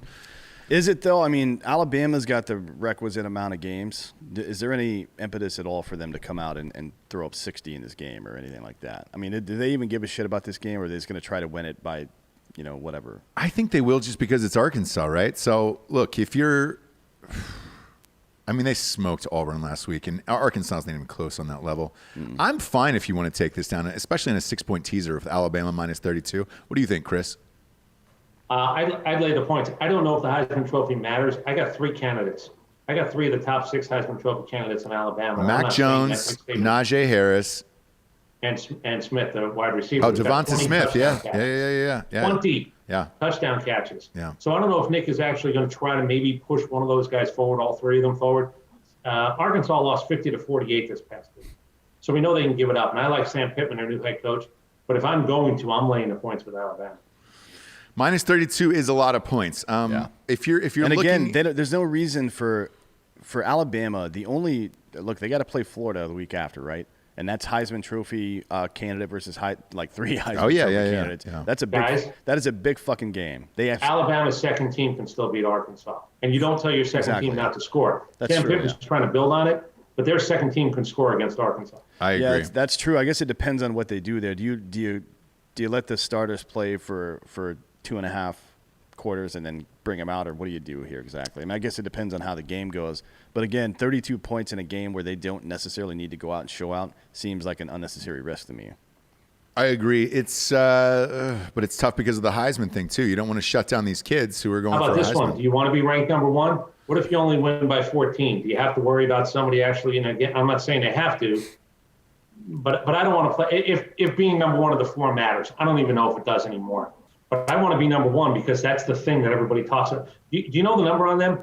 39 weeks we've had this 14 college football playoff. Alabama's been number one 20. That means everybody else has been number one 19 times. They've been 19. Right. They've been number one 20. And I think that kind of crap does matter to them. Yeah, I agree. Honestly, at the end of the season, it's either probably going to be, if Ohio State gets in, it's going to be them or Notre Dame at 4, probably, right? You would think. If Notre Dame loses, If Notre Dame loses, Clemson will go to 2, Alabama will stay at 1, and it'll be either Ohio State or Notre Dame at 4. Mm-hmm. I guess in years past that might be a thing because Notre Dame historically does underperform. But this year, I think I agree with you. I don't know if the 1 through 4 even matters. It's almost like a toss-up at this point. Yeah. For me personally, I would take this down. Like we do a lot of teasers on the show where it's six points. I'll probably take this in a 6-point teaser, and I'll take this down to 26. I think 4 scores is fine, and I think these kids do want to play for a Heisman. And Saban's not the type of dude who's going to fuck them on this. So, I mean, he doesn't care. He's not going to come out and apologize for running up a score. Not at all. I think they put up 50. Do you think the other guy scores 18? Because that's all the math. Correct. Yeah. Look at you, the two of you guys. Arkansas scoring 18 on Alabama kind of seems unlikely, though, doesn't it? I mean, that would be the very top amount of points I would expect them to score. If their second team is in there, though. Next up, we got Georgia against Missouri. We got 2 Mizzou guys who work for us back here, and Hot Bob and Giorgio. This is UGA minus 13 against Missouri. We'll start with you since you're the Georgia guy here. I'm taking Missouri on the points. Ooh, you just made half our fucking office happy here. They're 5-1 since they had a quarterback change. It's a freshman, as a matter of fact, and I think 20 degrees, 22 degrees. I think it's hard to simulate that here, and I think Georgia wins the game, but I'll take 2 touchdowns. Okay. What about you, D'Anthony? I agree. I think it's one of those years where Missouri is overperforming, or maybe they're just, like he's saying, equalizing because they actually have the right talent in there now. And Georgia has been, I wouldn't say they're on a skid, but that level of invincibility they felt about their defense is completely gone now, you would expect, right? Yeah. They don't believe in that at all anymore. And say what you want about that. Maybe it's psychosomatic or something like that, but feeling invincible and then losing that makes a difference in your season. It definitely does. You know what I mean? And it makes a difference for the other teams. Like Missouri probably at this point feels like Georgia is beatable. You know what I mean? And none of that. If you're Georgia, what are you playing for here? You're 8-2. You're not going to the college football playoffs. Almost all of these bowl games are getting canceled. Right. What does it matter at this point? And do they care enough about the points here? Now, this is a perfect example of that +6. I'll tease this up +6 to -19 and take it with that Bama game, and that'll be part of my 6-point teaser. What about you, Hot Bob? You're the Mizzou guy here. You and Giorgio. We historically, at least for 3 quarters, when it's not very evenly matched, but in a game like this, we've played Georgia really close a lot of years. This is the game they get up for. Okay. This is even more so than Florida. Like Georgia's kind of the Bama of the East since we joined the SEC. Right. So this is the game that I know that Mizzou players and coaching staff gets real hype for. Hot Bob. I'm gonna be a fucking psycho. Yeah. And just lay the +365 money line. Are you really? You're going to bet the money go. line on this? Look at this dirtbag. There's a reason you can't see him on camera, Chris. I'm taking that money line too. This is the perfect storm for Mizzou. When you replace that with a freshman quarterback out of nowhere, you're having an up and down season. It's COVID year. Nothing is expecting of them. and they're playing for pussy. If they beat Georgia, every guy on that team is getting laid. This is the biggest game of their season. I understand it, and for that reason, I'll take it. I'll take it in teaser. It's at -19 and really juice this up, and take that with you guys. Next up, we got Oklahoma against West Virginia. This is Oklahoma -13.5. Chris, who you got here in Oklahoma? I like Oklahoma. I don't know if Lincoln Riley's going to be there next year. You know, I've said Bob Stoops was coming back to coach every bit as much as Urban Meyer. I don't know if he'd go back to Oklahoma if Riley leaves, but they might have greased the wheels a little bit with him being around practice officially. I think this is Lincoln Riley saying bye-bye to college football, and I think he's going to be in the NFL next year. I'll lay the points. They figured it out after starting 1-2. Yeah, and this is at West Virginia. The weather is going to be not so nice. Looks like there's a bit of rain in the forecast here. Morgantown gets dirty, man. Anything happens in Morgantown. I like this. I guess the only thing stopping me from betting the over right now is the weather. If the weather's going to be shitty, then you can't bet an over. But if the weather clears up, I'll look last minute and see what it looks like because these are two Big 12 teams. At 56.5 is the over. That is not. That's what we won every over in the Big 12 last week. I think. Yeah. It's a joke. I don't even know why Vegas even lays an over on Big 12 games anymore. 28, 29 games. Is that what that is? Yeah. I'm with you on this. I'll say it's a 2-score game just to be safe. I will buy a point and take this up to 14.5 and take West Virginia in this one. But West Virginia at home. They got nothing to play for. You know, Oklahoma. If Lincoln Riley is really going to leave, then he's not going to give a shit. So what does it matter? And you're in Morgantown, for Christ's sakes. That place, girls dip there, and they've got really great calves. That's all they do is walk uphill, and that's. I had a buddy who kicked at West Virginia when we went down to see him. We were all freshmen in college, and he told us, "Come on down. It's going to be fun. Don't talk to anybody," because he was very nervous for us. He said, "You guys are Jersey Shore tough. You think you're tough." He said, "This is West Virginia, boys. You walk into a bar, don't talk to anybody unless you're spoken to." And we did it 2 years in a row, and we heeded it. We got there and realized what he was talking about. Don't speak unless spoken to. Yeah, man. Because it's like some shit up there. In a Jersey bar, you might get punched in the face a couple times. In West Virginia, you're going to end up buried out in the fucking woods. Oh, yeah. You know what I mean? In a holler. Yeah, somebody's going to turn you into fried green tomatoes and chili. Yeah, There. Was that kicker? Was it Pat McAfee? No, as a matter of fact, it was a guy named Steve Superik, who Woodley was, I think, the guy that was a year above him, who was the place kicker. He only got to place kick 1 year, but he punted for 4 years. He basically said they had a couple of special teams play. They would eat oranges at halftime, and he'd go kick. That sounds like a child's summer camp. Yeah, I got some orange slices. I kicked the ball a couple times. McAfee's, I like it. McAfee's ducking me, by the way, which is why I bring him up. I bet him $10,000 for charity that I could beat him in a punt pass kick. Today. But he's the world record holder for punt pass. Well, he at 14 years old he was. So he sent me that video. He's only gotten better. Come on. Is that true? Yes, that is. So he claims, he sent me the video 3 or 4 days ago, and he said, "Hey man, I legitimately still think I own the all-time record for punt pass kick." I said, "Look, I'm still down. I was dropping 50-yarders, coffin corners in ninth grade. Like I'm good like that." So. Have you guys ever seen a picture of Andy Reid in a punt, pass, and kick? It's the greatest video of all time. It looks like a 35-year-old man against 8-year-olds. It's the most amazing. It would be. I thought that's when Photoshop actually started. I said this can't be a real thing. So did I. Yeah, he looks like a walrus. That guy. My God! He's looked the same for the last since he was 14 years old. Well, for the last 10 years, and before that, he looked the same for about 30 years. Yeah, you know what I mean. Same. Next up, I like his Waffle House menu style fucking playbook as well. That's great, that's pretty dude. dope. He gets it scattered, smothered in a, the whole thing covered. Well, not covered. Could you imagine trying to cover that body? Yeah. Next up, we got Illinois against Northwestern. This is Northwestern minus 14.5. Why would anybody bet this game, Chris? Can you talk anybody into betting this game?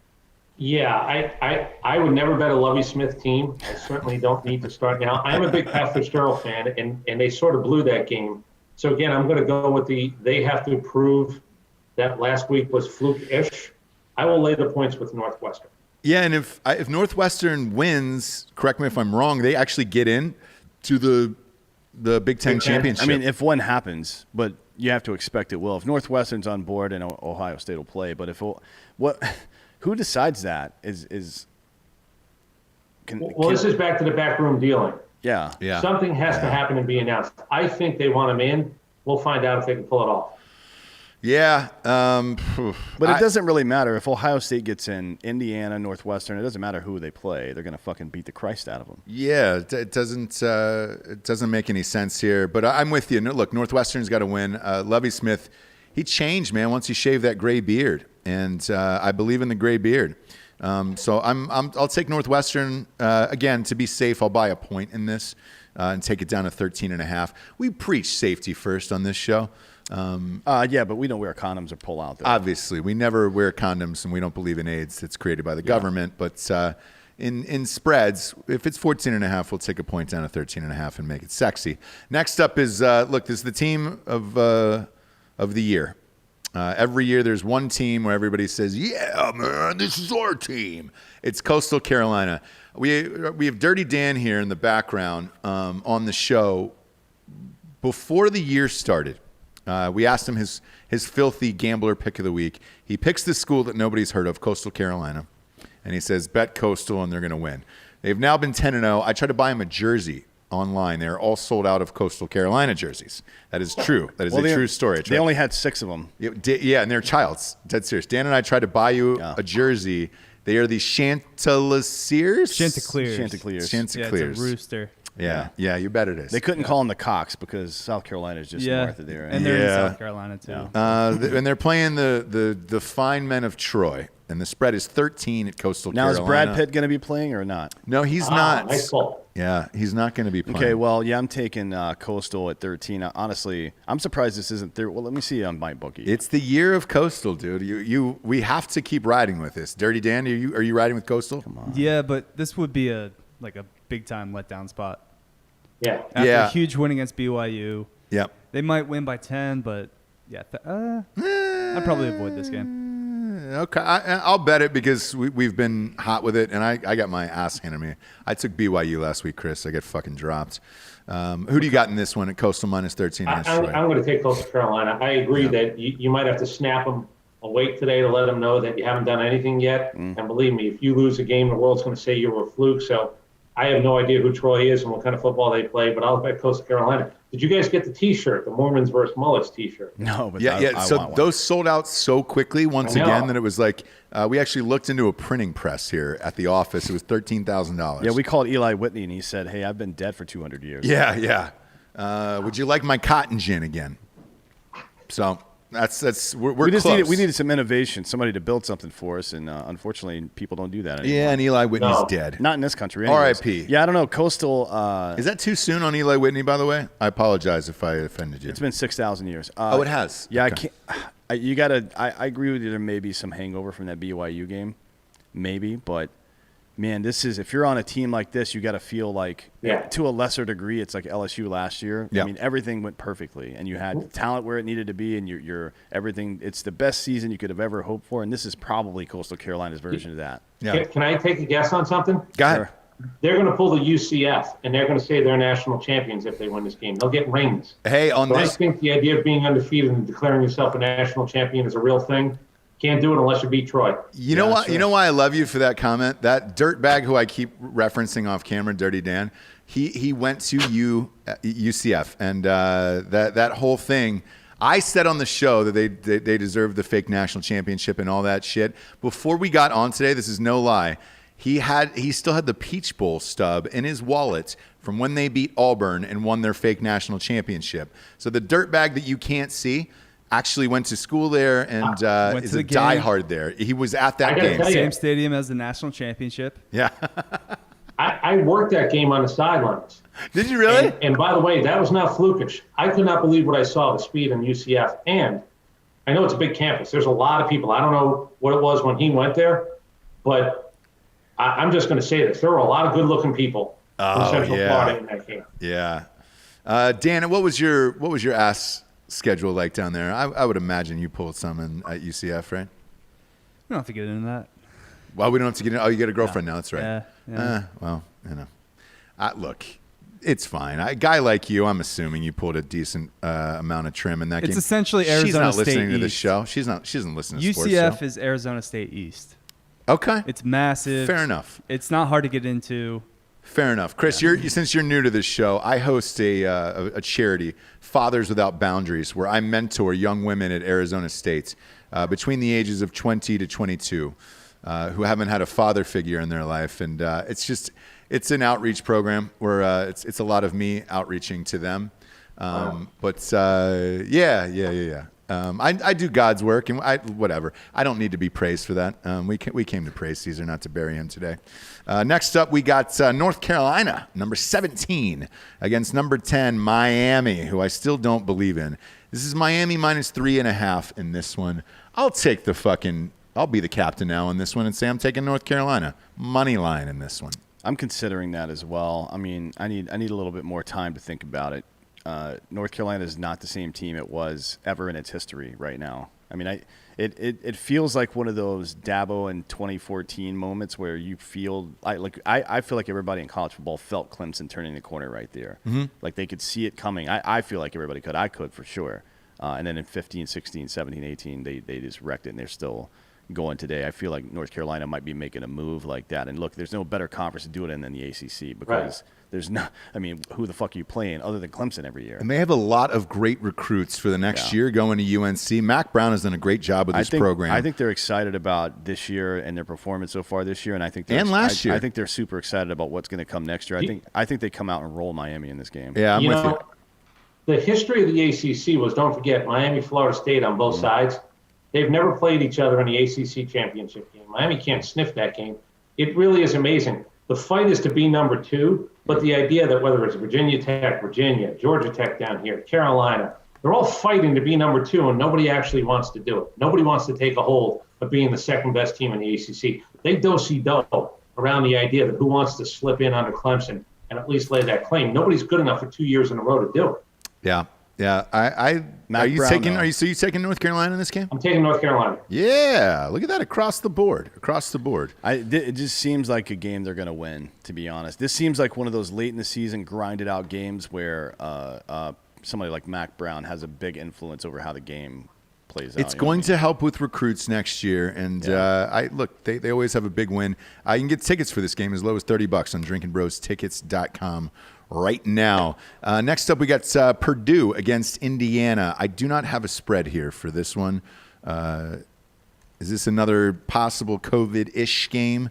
Because we know Penix ain't coming back. Well, according to my bookie, it's 10.5. 10.5 on my bookie. It could be. Does Purdue not have a child with cancer to parade out onto the field and try to steal a game? Wow. Look, we don't talk about that on this show. I do. Mizzou killed him. Did they really? They did, yeah. Man, that poor kid. I know. Yeah, I don't know. I mean, I bet against Indiana last week. It cost me. I'm not going to do the same this week. Come on. I'm going to take Indiana. Yeah, I mean, look, Purdue is not exactly a great football team, but I don't think Indiana is. Indiana seems like a really good team because, they beat Penn State and Michigan. Penn State sucks. Michigan sucks. Maybe even worse than Penn State. You know what I mean? Maybe, yeah. It's neck and neck there. But the time they did play a really good team, Ohio State, it was closer than I thought it was going to be. It was 35-7 at halftime, though. But I mean, yeah. I don't. Did you guys see the post game where their coach Tom Hall was, the stand-up mic that somebody's got to be 6 feet away from him, so it looks like he's doing a stand-up act? Yeah. Did you see the players? 4 different guys ran by unsolicited and said, "Best coach in the country. If you're a recruit." And he said 2 weeks ago, "We're going to beat Ohio State because we love each other, because of love."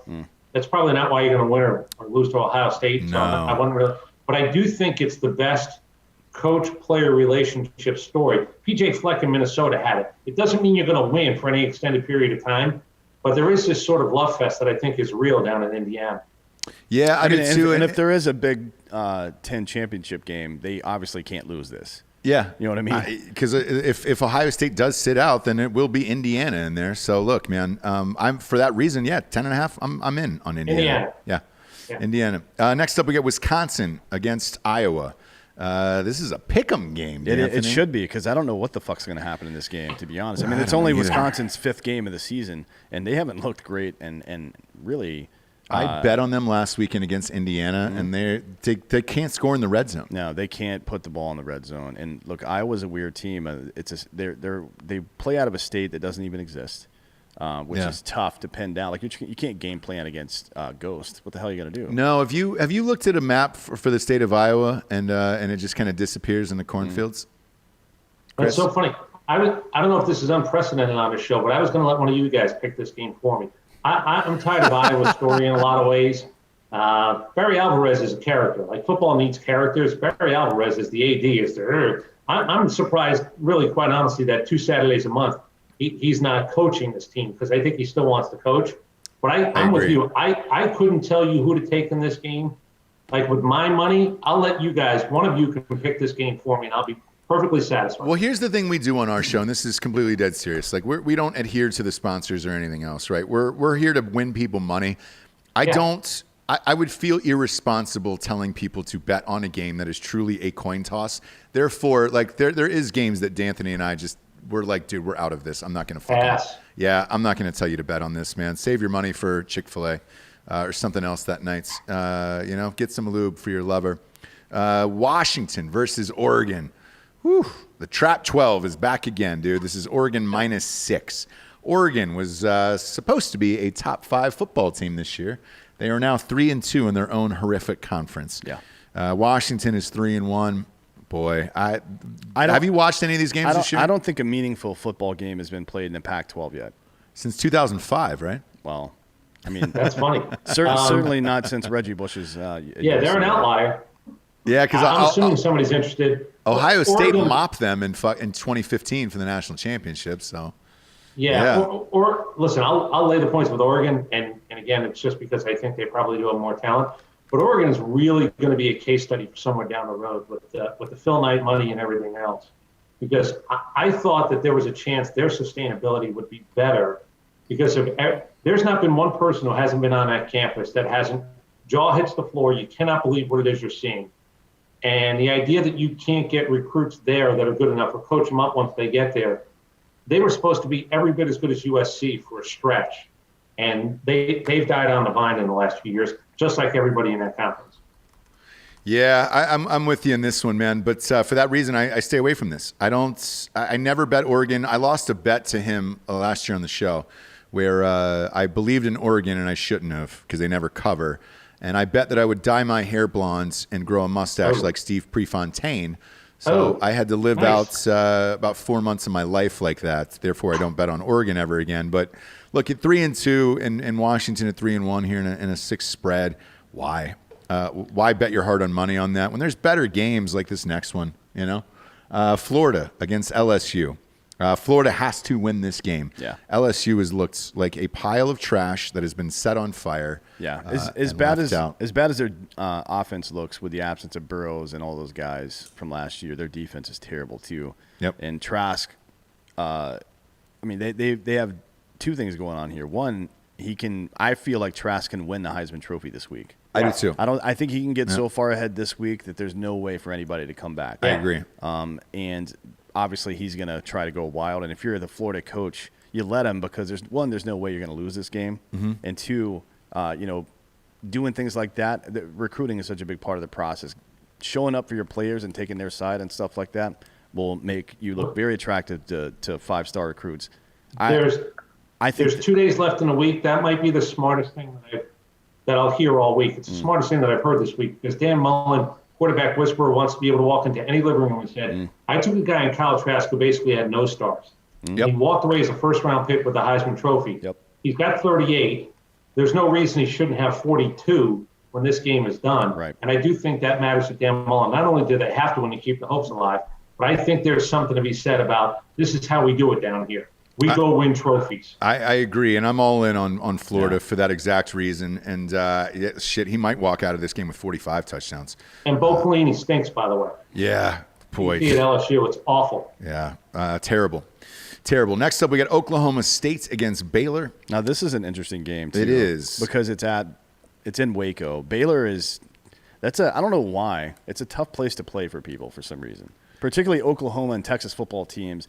Baylor should not be a good team necessarily, and then Texas will go in there frequently and get their ass handed to them. Yeah. And it shouldn't happen. No, and there is tickets available for this on Drinkin Bros tickets.com. It's Oklahoma State -5. I don't think Oklahoma State is that great of a football team. And Baylor is middle of the road at best. But Why is it -5? And for the 15th ranked team in the country versus Baylor, who's 2-6, why is it -5? Well, Oklahoma State has 3 losses here, so Sure. But they can score points. They right? can, and therefore I'm going to bet the over on this. The over/under is 49, which is really low for the Big 12. That should be in the high 50s. That's not a halftime line? Yeah. I know, right? Therefore, I think that's my play in this 49 one. and I'm going the other way. I like Oklahoma State. Okay. What about you, D'Anthony? Give me a sec. I'm doing math. Dirty Dan here. What do you got on this? Baylor can't score. Oklahoma State has a decent defense. 49 points in the Under. Big 12? Yeah, hit the under. No way. Yeah. Not one prayer. Ooh. Not one prayer. The spread. What is the spread? 5. Yeah, 5 in And this one. 49 total points. Yeah, so you're probably looking at 29-24 game. It's is what they're- 27-22 Yeah. is what that game should be. Baylor's not scoring 22 points. I don't see Baylor scoring 22, but I don't know if does Oklahoma State throw up 40? Because they do that on a pretty regular basis. Their offense also stinks. Well, they scored 50 against Texas Tech. Do you think Texas Tech and Baylor are similar? Not that there's a transitive property, but both of those teams. Baylor has a better defense than Tech. Okay. Oosh. I'm taking the over. 49 all day long, and I'll take that in a teaser, too, and take it A down to sentence 43. I've never heard uttered. I'll take the under in a Big 12 game. Yeah. It's happened a Jesus. lot this year, though. Yeah, I know. This dirtbag back here, I wish you could see him. College basketball has been all about the unders so far this year. Yeah, well, college basketball has. It'll continue. It's always about the under. They call it under porn on their show, on our network. Under And, porn is just like 2.5 minutes of missed shots, kicked balls, turnovers. That's just pure under pure porn. under porn, and I love all of it. It's a great phrase. Next up, we got, there is one rivalry game playing this week, USC against UCLA. Congratulations. The game that no one asked to see is playing in Los Angeles.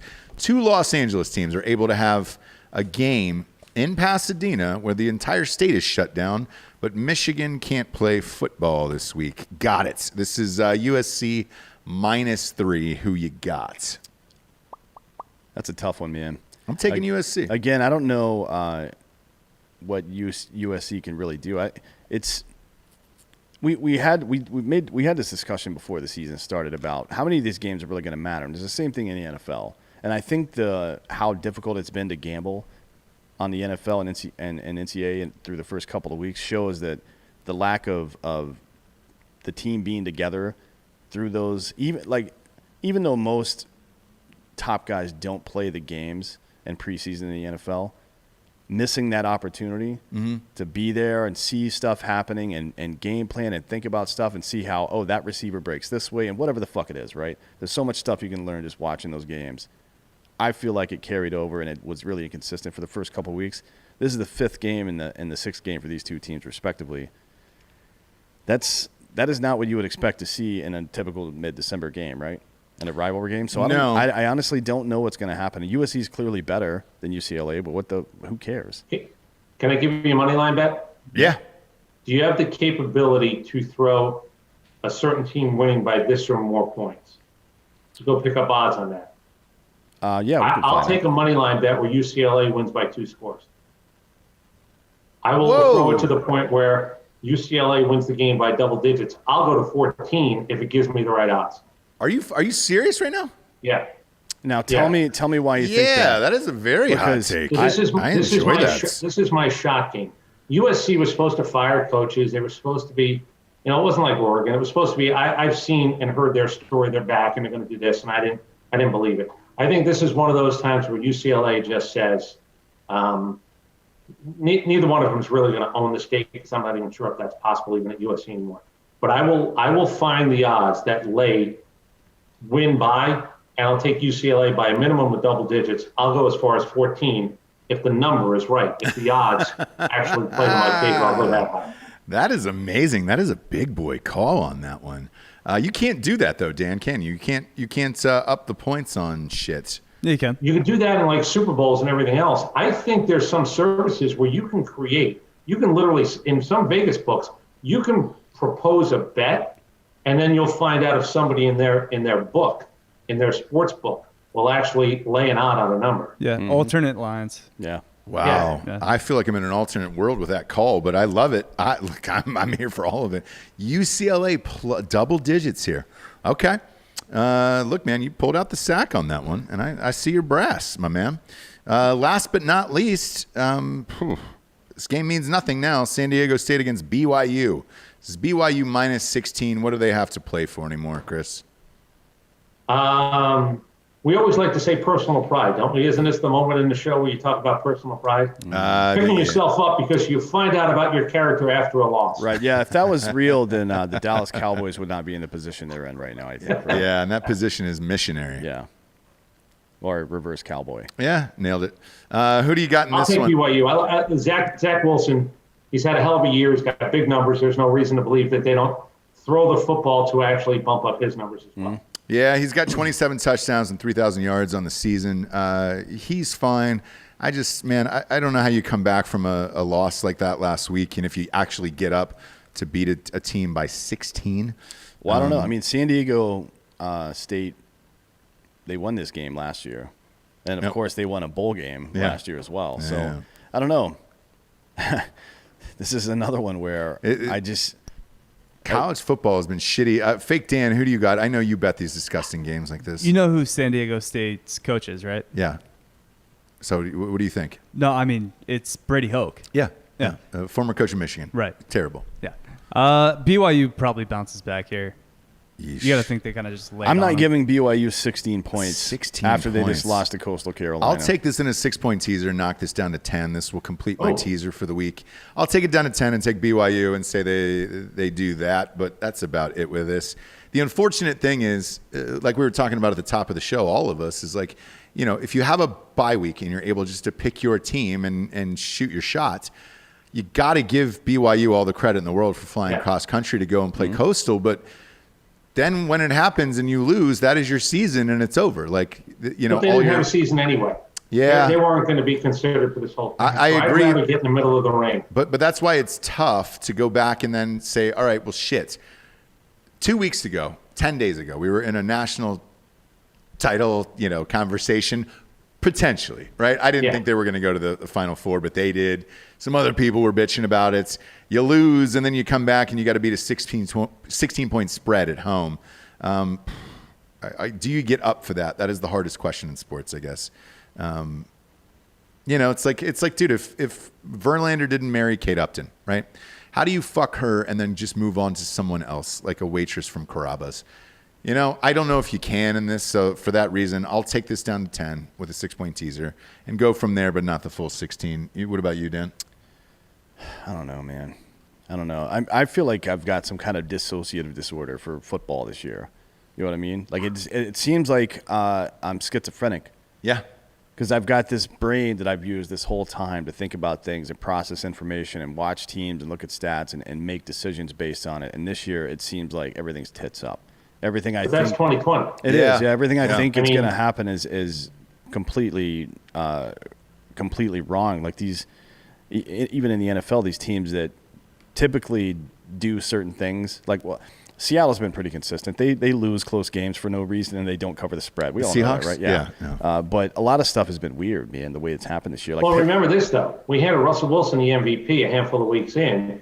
And now he's not the MVP, and he's not going to win it. No, right. I think the idea that the ebb and flow of this 2020 maybe seems a little bit more pronounced than other years have been, because you can mind fuck yourself when you literally start to overthink everything in your life. You want to make it simple, and then you overthink something like this. It's BYU and San Diego State. You're not even supposed to have 3 seconds of a thought on it, but because everything else in the world is so sort of kaflooey, you go, I'm going to overthink this game. I'm going to take the team that actually look good enough with a good quarterback to go beat a team in San Diego State where, again, this side of Brady Hope, what do you really know about? Yeah, I mean, I know they beat BYU last year and they won a bowl game. I mean, they closed out the season pretty well, but again, what does that mean this year? Past performance is not a good indicator of future success. That is absolutely true, and not just in business but in sports. And the hot hand theory and all that shit is nonsense. Right. So that doesn't matter. It doesn't matter if they've done it before necessarily, although the pedigree from winning championships obviously does seem to play some kind of role. This is San Diego State, BYU. I struggle, not necessarily. I can't imagine a situation where San Diego State wins this game. I can't either. I just don't know by 16. But 16? Therefore, I'll cock tease this down to 10. I'll tease it down to 10. Even a 10, though. I don't know. You're overthinking it. You're overthinking it, Dan. Jesus, Maybe, man. but it's 2020. What am I going to do? I don't know. San Diego State, Diego State can't score. They can't score. So you got BYU. BYU puts up 35. You're good. Yeah. I tell you what. It's the point in the show we get to Dirty Dan's filthy picks of the week. Since you got the mic on, who do you got here? Who is your disgusting teams that you were betting on as a true dirtbag? This week we're going with an undefeated team. Okay. Oh, God. San Jose State. Fucking knew it. -2.5 against Nevada. Nick Starkel has found his game in San Jose for some reason. Yeah. He had to go from A&M to Arkansas. Now he's in San Jose. Sure. Yep.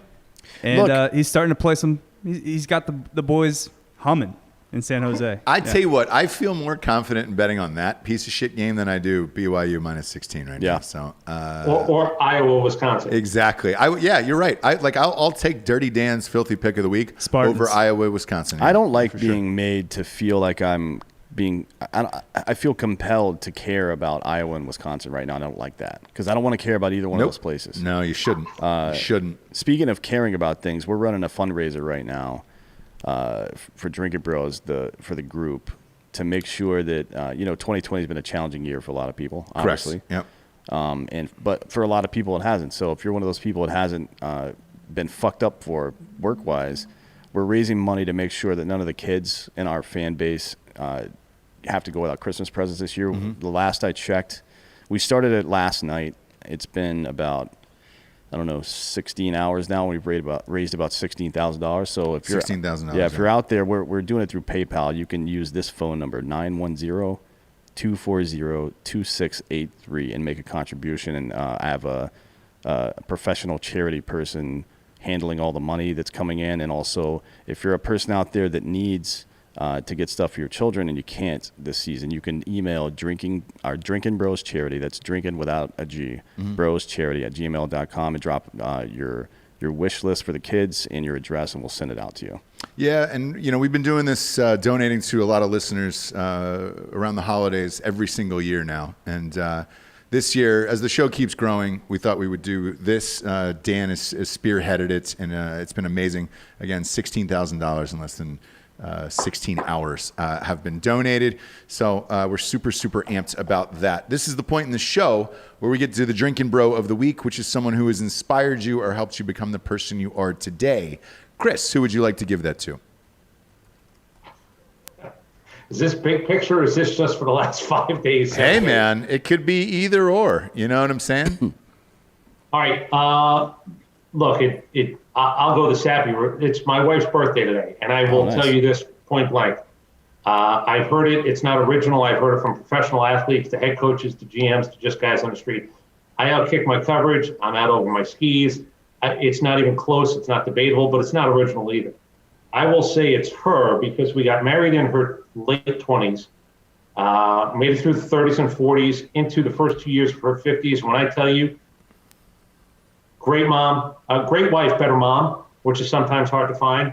So I will say that she's probably, for all the right reasons, been in charge of everything. It's why the lights are on. It's why I have internet, everything else. I don't know what I would be. I probably would have been a full-blown degenerate. I'm serious. I probably would have been a full-blown degenerate. I'm not saying I would have been a hobo on a train with a stick, bandana, and pork and beans, but I would have been close. Because of her, there's a really good opportunity for me to say, tonight when I go to bed, it'll be with a drink in my hand, internet on, cable on. So I'm gonna pick her because 22 years later, it's absolutely worked out. That's awesome. That's awesome. Well, hey, we appreciate you being on here today. Tell everyone where they can find you on social media. Yeah, thanks. At Chris Dimino, real simple, Dimino on Twitter. Can I do one plug real quick? Yeah, yeah. Are you guys baseball guys? Yes. Yeah, we're big Braves fans over here. Huge Braves fans. So what about big picture, sort of historical baseball? Oh, yeah. You name it, we know it, probably. I got 25 episodes in. I've got another 25 that's starting right on January 1st. This thing is called Hardball Podcast. And these are interviews that I've done. I hate interviews, conversations that I started like 20 years ago.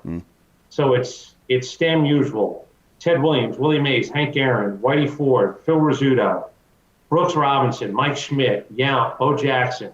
I'm doing specialty episodes, 69 Mets, Moneyball A's. So the first 25 are there. If you go to Hardball Podcast, you can actually hear it. 25 more are coming after January 1st. But it's sort of that whole thing where you guys get a chance to just bullshit, but you actually bullshit with people who did something. Right. And then they tell you how and why they were able to do it. That's what that version of sort of the professional life has been. It's probably been the most fun that I've ever had doing it. Now let me ask you, are some of these people actually on the show? Did you get them as guests? Are you talking about all them? Of them. No. This is not a monologue show. You're kidding. You got all those guys on the show? Yeah, so I did Musial as the first one. Just real quick, I played 8 minutes of Musial. It hadn't been played in 18 years. And I met a guy 42 years old later on that Saturday. I had a Saturday morning baseball show. He said, I've never heard Stan Musial speak. And I hadn't really thought of it that way. Like, why would you have heard Stan Musial speak? So I said, let me find out. So I had all of these older conversations. And I did Joe Morgan right before he passed. It was the last one he ever did. Hour, 15, 20 minutes with Joe Morgan. I just did 2 hours with Pete Rose, and it's not about gambling. Guys he played with, guys he played against. So that'll be coming up in the second 25. I did Scott Hatteberg, Ron Washington, and Tim Hudson for an Oakland A's Moneyball thing. 69 Mets. I spoke to a couple of guys who played in that World Series team. So these are all one-on-one conversations. These are all firsthand. This is not a monologue show. These are these guys actually conversations over the last 20 years. Well, That's amazing. Yeah, I'll definitely check that out. I don't remember the name of it. One of my favorite books growing up was this kind of behind-the-scenes anonymous stories from Major League Baseball players. It's one of the best things I've ever read. One of the stories that really stood out was when Julio Franco got moved to first base. He hated playing there. So he would tell anybody that was a runner on first base, like, hey, if you make the pitcher throw over here, I'm going to slap the shit out of you with his glove and ball. Like, I hate this position. I don't want to be here. And if you make me be here longer, I'm going to hurt you. I love stuff like, and the kangaroo court stuff and explaining all that behind the scenes stuff is it's like reality TV, but for previous generations, and you can't get that anywhere else. You know what I mean? It's easy to talk about the Hall of Famers and the big names. There was a guy named Cecil Travis. Oh, yeah. Ted Williams called him the greatest player that nobody's ever heard of. He went to World War II, got frostbite in his feet, Battle of the Bulge. His grandchildren asked me if I could get him to say yes, because he never talked about it. A guy named Eldon Walker, one of the greatest storytellers ever, played with the Tigers. So he played with Hank Greenberg and was in World Series. A guy named Ernie Coy, just real quick, listen to this night. You've never heard of the guy. Small town in Texas, went to college in the 1930s. In 1938, this is one night for the guy named Ernie Coy, and I spoke to him about it all.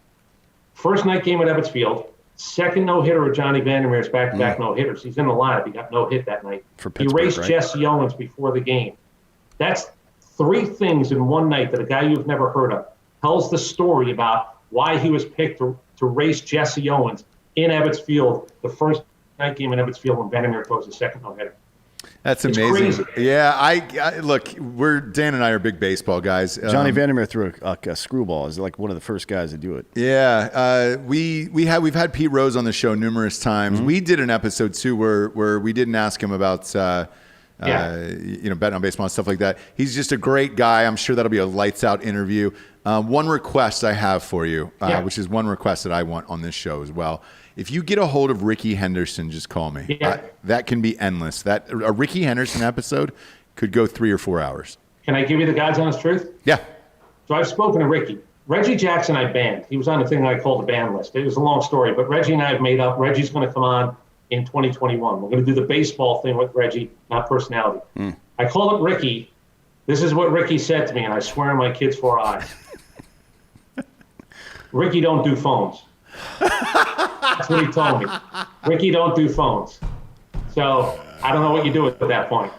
Oh, Machete don't text. This is great, dude. That is exactly what I wanted to hear from Ricky Henderson. I'd love to have Ricky in person. That was my childhood, dude. I love the flash and the sex of Ricky Henderson. So. Do you remember the story when he signed a 3-year, $9 million deal? Well, was that the one where he kept a check and framed it? Well, no, that's the other one. That was his first bonus. He signed 3 years, $9 million, and like 2 days later he was crying because other guys signed $3 million plus deals, and Ricky didn't want that contract anymore. Ricky's great third person, but Ricky literally was bitching about his contract like 2 days after he signed a 3-year, $9 million deal because other guys who he thought couldn't hold his job we're signing $3 million a year deals. Yeah, he's the best, man. There's the John Olerud story. He's got $1 million. Right. Hypothermia. Look, hey, thanks for coming on today, dude. This was an absolute blast. We appreciate enjoyed it. I really listen. If I come out to Austin, I can't wait to pop in to see you guys live. Please absolutely, do, man. Anytime. You can see we've got plenty of desk for you. So if you come on out to Austin, Texas, we're actually in Atlanta a lot, by the way. So we'll hit you up in Atlanta, and then we'll do this in person. I found the pizza place that you'll actually say that was good pizza in the city of Atlanta when you guys come in, and I know a lot of bar owners, so we can have a good time. Perfect. We appreciate you being here, Chris. Check out his podcast. And for D'Anthony Holloway, I'm Ross Patterson. This is the Drinkin' Bros Sports. Good night, everyone.